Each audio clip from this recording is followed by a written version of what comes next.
안녕하세요. 마이스터니스입니다. 현재 시각은 2028년 8월 18일 금요일 오후 2시 29분입니다.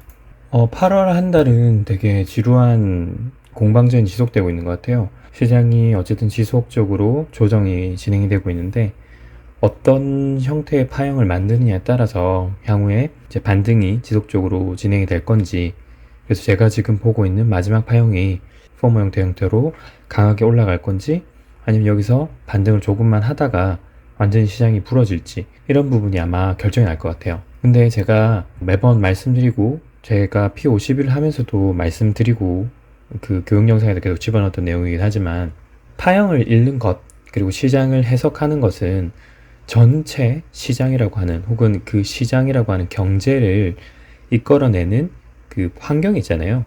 이게 지금 기수마다 전부 다 P52 교육 영상을 어디까지 보셨느냐에 따라서 조금 이해도가 다르실 수 있는데, 그래서 제가 보통은 이제 1분기, 2분기, 3분기, 4분기 모든 영상을 전부 다 보셔야 된다. 주식을 위주로 보신다고 해서 결국 이 내용을 보고 계시겠지만, 주식 하나만 본다고 해서 절대 이 모든 경제 상황을 이해할 수 없어요. 모든 건 복잡계 있고 연결이 되어 있기 때문에 하나의 생태계로 저희는 봐야 된다. 그리고 제가 그것을 보통은 어떻게 말씀드리냐면 환경, 그리고 숲, 나무 이런 식으로 설명을 드려요. 그러니까 지금 현재 상황은 나무가 바람에 흔들리고 있어요. 나무를 주식이라고 보거나 혹은 하나의 지수, 섹터라고 보게 된다면, 바람이라고 하는 건 그 나무를 흔들 수 있는, 정확히 나무에 영향을 줄 수 있는 많은 요인들 중에 하나예요. 바람이 강해 불고 비바람이 친다고 생각해 볼게요. 그것은 나무에 영향을 주는 요소들 뿐이죠. 요소들 중에 하나일 뿐이에요. 그렇다고 해서 그 요소들이 환경을, 즉 나무를 구성하고 있는 숲을 파괴하느냐, 혹은 숲을 이루고 있는 하나의 환경을 파괴하느냐는 다른 문제예요. 그래서 항상 그 영향을 미치는 근본적인 이유가 무엇이냐를 항상 주의 깊게 봐야 되죠.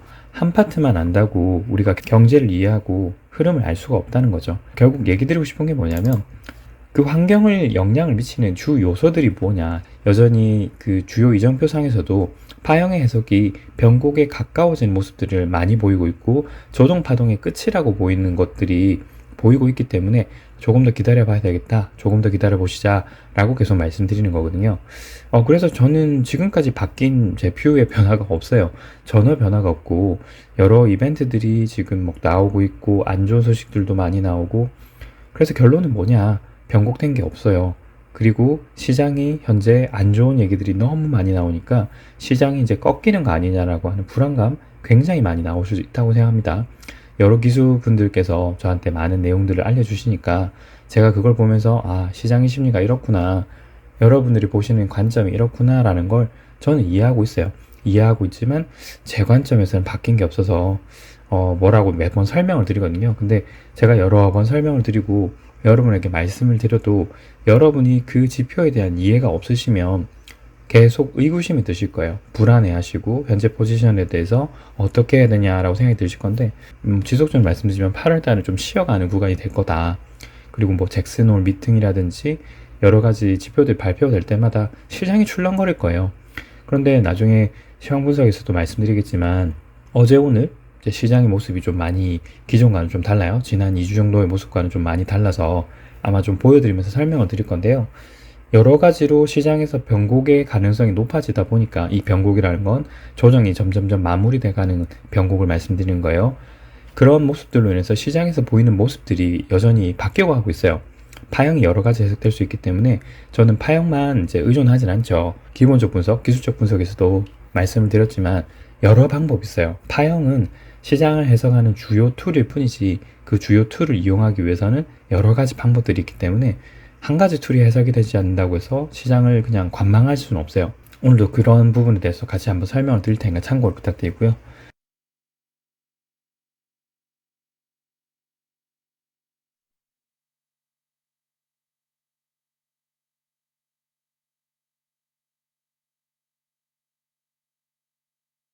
패드와치들 기준으로 33일이 남았고 다음 금리 인상 발표까지 33일이 남았다는 겁니다. 그리고 현재 금리 기준으로 보자면 525에서 550이고요. 확률적으로 따져보자면 현재 525에서 550이 지속적인 유지예요. 8, 90% 정도 확률로 지속적인 유지죠. 뒤로 갈수록 좀 줄어들긴 해요. 매번 바뀌니까. 그래서 현재로서는 2024년 3월 정도쯤에 금리를 고점을 치고 더 이상 여기서 올리지 못하고 내리는 게 아니냐라고 보고 있죠. 여기서 확률이 지속적으로 80% 정도가 왔다 갔다 오고 있기 때문에 여전히 근본에도 금리를 인상시키지 않고 지속적으로 유지할 가능성이 높다. 그러니 최소한이에요. 미국 시장 기준으로 보자면 9월달까지는 경기심재가 없다. 경기심재가 없을 가능성이 훨씬 높다는 거예요. 그리고 50% 이상의 확률로 금년 말까지 금리는 여기서 고정이다라고 하고 있어요. 최소한 올리진 않더라도 여기서 유지할 것이니까 떨어뜨리지도 않으니까 중립금리라고 볼 수 있겠죠. 최소한 물가가 안정화되고 어느 정도 물가가 크게 올라가지 않는 수준에서 현재 기준으로 보자면 525에서 550이 중립금리인 거예요. 금리가 올라가지도 떨어지지 않는 고온의 상태.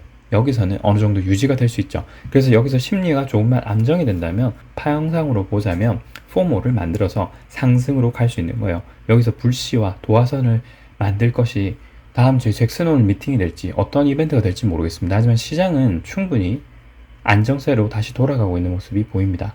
나중에 보여드릴 한국 시장에서도 보여드릴게요. 코스피 100도 오늘 저점을 깨기보다는 어제의 저점을 깨지 않고 왔다 갔다 하면서 주요 지지 저항 구간을 테스트할 가능성이 높다라고 지금 본 거예요.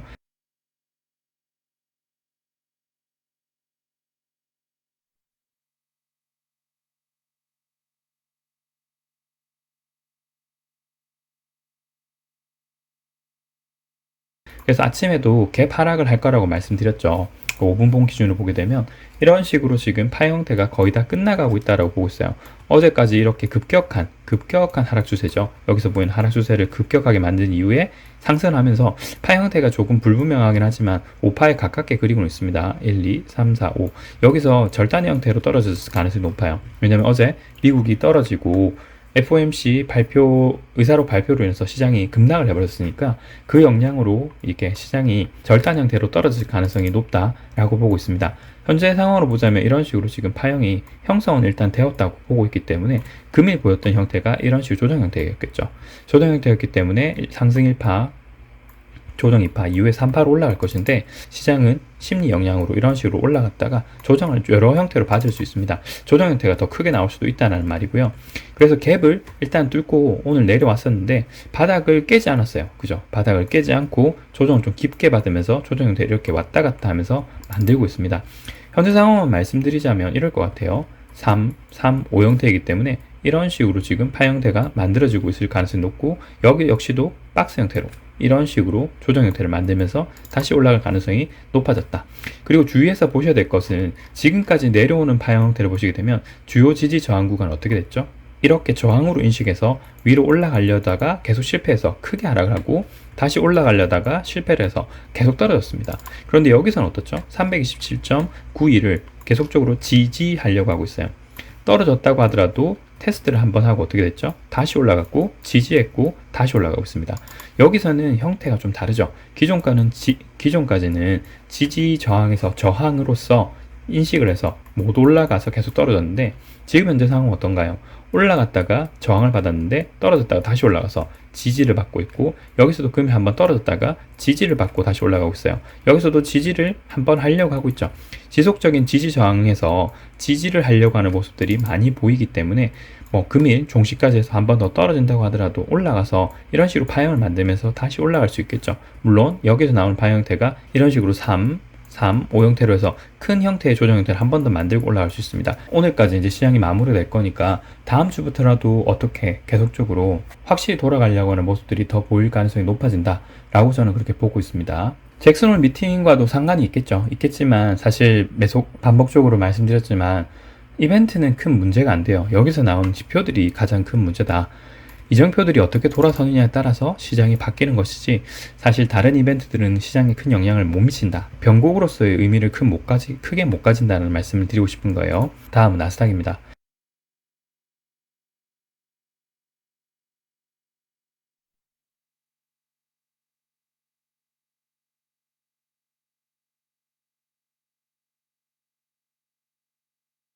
전체 시황 분석에서 바뀐 건 없습니다. 위쪽 상단을 보시게 되면 조정 형태를 이렇게 말씀드렸어요. 5, 3, 5 형태다. 그리고 여기서 나오는 파 형태를 보자면 1파, 2파 이후에 여기서부터 쭉 3파일 텐데 1파, 2파 이후에 여기까지가 3파, 그 이후에 4파 조정한 이후에 마지막 5파를 그린 게 아니냐. 1, 2, 3, 4, 5 형태. 왜냐하면 여기 있는 추세들을 벗어났거든요. 추세들을 벗어났기 때문에 여기서까지가 끝까지 3파라고 생각한다면 크게 파형 해석을 해석하지 않는 상황에서 1파, 2파, 3파, 4파, 5파로. 그러면 오늘 전후로 해서는 여기 전후로 해서 시장이 한 번 더 돌리려고 하는 시도를 해야 될 겁니다. 그렇게 해야지만 이 파형 추세대라든지 파형이 맞아떨어지게 해석이 될 거니까요. 14,830이라든지 14,690 사이에서 한국 시장과 마찬가지로 이렇게 왔다 갔다 하면서 파형을 여기서 만들 가능성이 높아졌다라고 보시면 될 것 같아요. 그런데 오늘부터 무조건 돌린다고 하기 좀 그렇고 한국 시장의 모습을 봤을 때는 지난 몇 주와 다르지 않습니까? 다르기 때문에 미국 시장 역시도 이런 식으로 보여야 거예요. 한국 시장과 마찬가지로 올라갔다가 지지받고 올라갔다가 지지받으면서 이 주에서 왔다 갔다 하는 14,830 전후로 왔다 갔다 하는 모습을 보여야 할 것으로 생각이 됩니다. 최소한 이 구간에서 지지 저항을 받아서 올라갈 수 있겠구나라고 몇 주 전부터 말씀드렸죠. 그래서 제가 봤을 땐 여기서 14,830에서 14,694에서 왔다 갔다 하면서 돌리려고 한 시도를 할 것이다 라고 보고 있습니다. 물론 조금 더 한국 시장처럼 더 떨어진다라고 생각하면 14,690을 지지 못하고 14,515.95로 이렇게 3개 라인을 테스트 해볼 가능성이 굉장히 높다고 생각해요. 그러면 1시간분 기준으로 보자면 금일 기준으로 아래로는 떨어진다고 하면 대략적으로 1.5%, 대략 1.3%네요. 떨어진다면 1.3%, 올라간다고 하면 1% 내외, 여기서 왔다 갔다 할 가능성이 높아졌다. 그렇게 보시는 게 좋을 것 같아요. 파형상으로 보자면 이렇게 하락 각도를 높였기 때문에 이게 마지막 파형일 가능성이 훨씬 더 높아졌다고 생각하고요. 하지만 14,690이 좀 중요한 상황이라 이 전후에서 왔다 갔다 할 것이다. 그렇게 보는 게 맞을 것 같습니다. 조정보다는 올라가는 파형 자체가 훨씬 길죠. 훨씬 길기 때문에 이렇게 조정받았더라도 올라가는 기간이 훨씬 길다. 그러니까 올라가는 걸 노리자. 그렇게 계속 말씀드리고 있습니다. 제가 봤을 때는 이제 거의 끝났다고 생각해요. 다음 주 중에 이제 시장이 돌아가는 모습들을 천천히 보일 것인데 어찌되었든 간에 무조건 분할 매수를 하시고요. 분할 매수 하시되 저는 여전히 상방을 보고 있다. 그래서 뉴스에 안 좋은 뉴스가 나오는 것들에 휘둘리지 마시고 지표나 이정표, 저희가 보고 있는 이런 것들을 기준으로 시장을 판단하셨으면 좋겠다. 그렇게 말씀드리고 싶네요. 변동사항은 생길 겁니다. 변동사항은 생기겠지만 카카오톡에서도 말씀드렸지만 금주 다음 주까지는 지속적인 변동과 상승을 위한 시도들이 계속될 거로 생각돼요. 특별한 변곡 상황이 혹은 변동 상황이 나오지 않는다면 되도록이면 메시지를 크게 드리진 않을 겁니다. 그리고 저는 분할 매수할 때 분할 매수한다고 꼭 말씀을 드릴 거예요. 참고로 부탁드리고요.